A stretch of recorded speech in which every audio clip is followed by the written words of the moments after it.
नमस्ते, मैं डॉक्टर कंचन गुप्ता आज आपको स्वामी रामकृष्ण परमहंस जी के विभिन्न गुरुओं के बारे में बताऊंगी। उन्होंने तंत्र सिद्धि अपनी महिला गुरु भैरवी ब्रह्मानी से प्राप्त की थी। कुंडलिनी योगा और तांत्रिक सिद्धियों का ज्ञान प्राप्त करके भी वे माँ काली को केवल आंखों में आंसू लेकर माँ माँ पुकारते थे। उन्हें माँ दिखाई देती थी।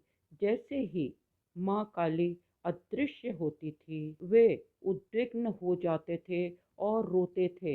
वे तो अपनी धर्म पत्नी माँ शारदा को भी देवी रूप में देखते थे और उसे बिठाकर उसकी पूजा करते थे और उसे भी माँ बुलाते थे। सन 1866 में हिंदू गुरु गोविंद रॉय ने इन्हें सूफिज्म इस्लाम की तालीम की दीक्षा दी। ये कई बार स्वयं अल्लाह अल्लाह भी कहते थे।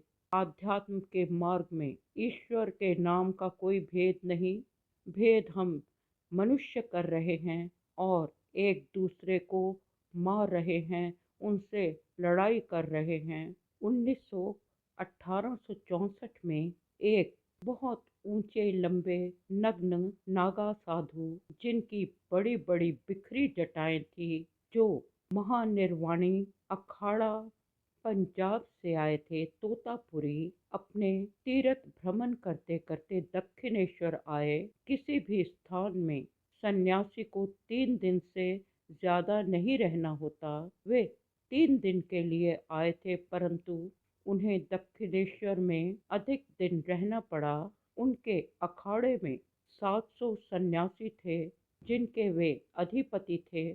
तोतापुरी नागा साधु थे। तोतापुरी स्वामी रामकृष्ण परमहंस को देखकर बहुत प्रभावित हुए और उन्हें वेदांत अद्वैत के ज्ञान से परिपूरित करना चाहा। उस ज्ञान से वे 6 महीने के लिए गहन समाधि में चले गए। उनके शिष्य उनकी रीढ़ की हड्डी पर देसी घी की मालिश करते थे ताकि वे होश में आए, परंतु स्वामी रामकृष्ण परमहंस कई महीनों तक उस परमात्मा के साथ जुड़ जाते थे। धीरे धीरे उन्होंने खाना कम कर दिया और देवी शक्ति के साथ रहने के लिए, ध्यान करने के लिए वो रात दिन जागने लगे।